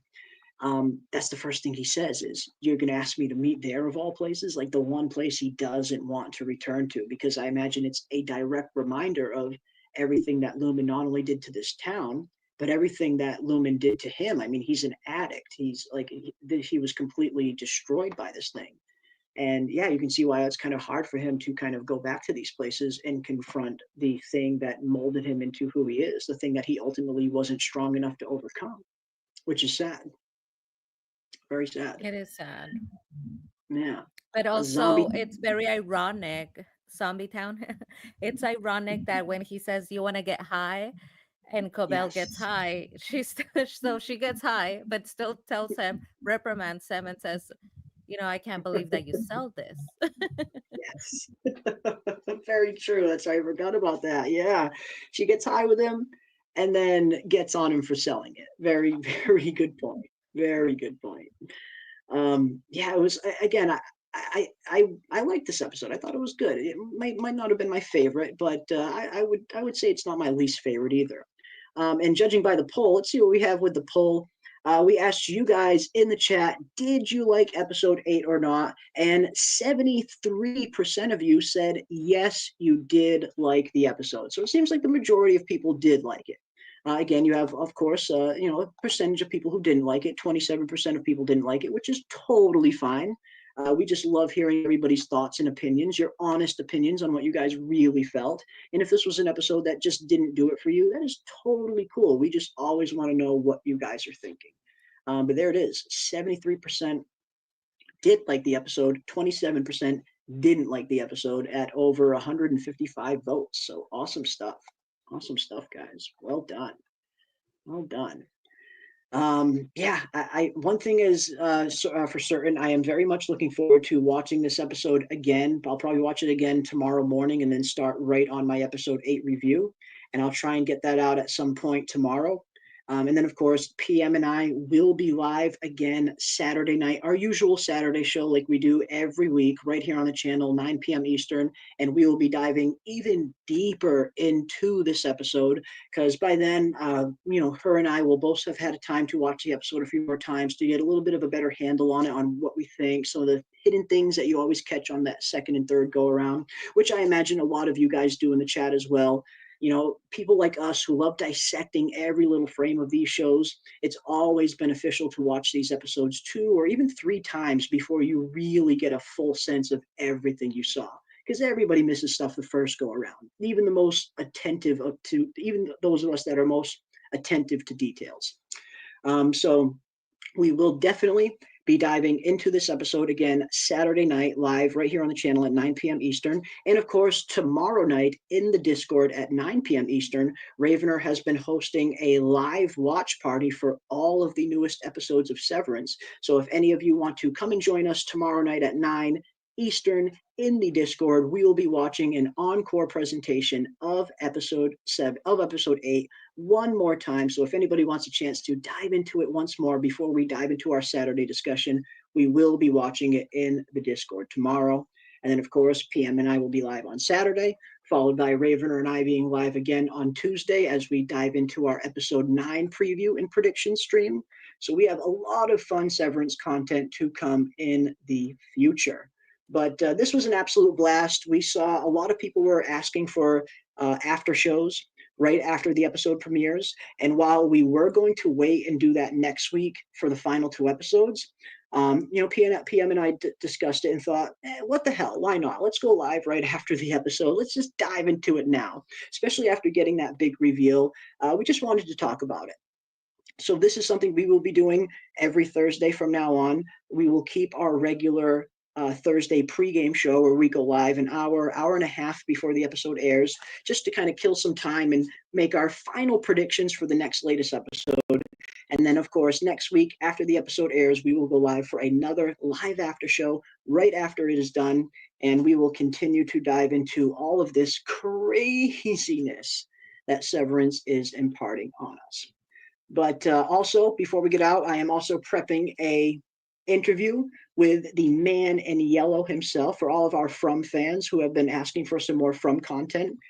We have you covered. We will be doing a direct interview with the man in yellow, the man behind the man in yellow. We will be meeting here on the channel. That'll be taking place around 2 weeks or so from now.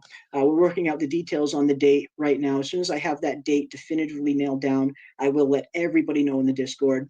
But I want to give each and every one of you a huge thank you. And of course, a huge thank you to my awesome co-host, PM Philosophy, who always is so awesome diving into these things with me. And if anybody in the chat has not subscribed to PM already, definitely subscribe to her channel. She has some awesome Severance content as well. You can find her description in her link in the description below. But before we close this out, one thing we always do is ask you guys in the chat, and of course, you as well, PM, and myself will give mine. What is your final overall score for episode 8? With 1 being horrible and 10 being perfect, where do you guys rank episode 8 of Severance, Sweet Vitriol? PM, what kind of rating are you giving this one on first glance? Well, I'm going to go with the chat that knows all, because they have given us all of the answers. They said 75%, so I'm going to go with 7.5. That's a 75%. How about you? Interesting. I'm kind of right at a similar mindset, I must say. I couldn't give this episode an 8, I don't think. Maybe after I've watched it a few more times, and maybe if I notice a few more things that connect to some other things or that give me some interesting foreshadowings for other things, maybe I could raise it. But no, I think I'm of a similar mind of you and of the chat as well. I think I would give this one a 7.5. Not my favorite episode, but definitely not my least favorite episode either. So I like that. I think a 7.5 is where is where my head's at right now. After I watch the episode a few more times, maybe that'll come up, or maybe that will get lowered even more when Saturday comes around. But as of right now, 7.5 for me. 7.5 for us. And thank you guys so much for the discussion. These are always an absolute blast to do. And it's fun to do some after shows. It's been a little while since we've done direct after shows. Really, since From ended, we haven't done direct after shows here on the channel. So loving that we're at least getting a late start on some of these after shows. And we will definitely do this next week and for the finale as well. Let's see what you guys are saying. We got a 5 from Karate of Comedy. We got a 6 from Howdy. We got a 7.5 from Megan. We got a 6.5, a 7.5, a 7 fetid moppets. Love that. I love it. Love that. So yeah, we're getting a mix, and this is what I kind of expected, because right when the stream started, it seemed like the chat was kind of split in terms of how they were receiving this episode. Some people liked it, some people didn't like it at all, which again is totally fine, totally cool. We always just want to hear your honest opinion. So if it was a 5 or lower, there is nothing wrong with that. We appreciate you guys taking part in the discussion either way. Awesome stuff. We got another 7.5 and 8 from 88 Keys. There we go. And if anybody, of course, is watching this on the replay, be sure to leave your thoughts and your scores in the comment section below. If you guys have any predictions for episode 9, any thoughts that you guys have for this episode, of course, leave all of your thoughts and your predictions and your comments in the comment section below after the stream ends. And we always take a look at all of the comment sections. Every single time. We love seeing what you guys have to say. Awesome stuff. Awesome stuff. But until next time, I want to thank each and every one of you for joining us on this very impromptu after show. I know we were planning to not do the after show until next week, but we just thought, let's do it. Let's freaking do it. Why not? So I can't thank each and every one of you for coming and joining us for a little bit and diving into some of this craziness that we just saw. And of course, tomorrow night in the Discord at 9 p.m. Eastern, the Encore Watch Party will be beginning. And then you can catch PM and I again Saturday right here on the channel, 9 p.m. Eastern, where we do an even deeper dive into episode 8. But until next time, keep those tinfoil hats on, folks, and I will see you on the next one.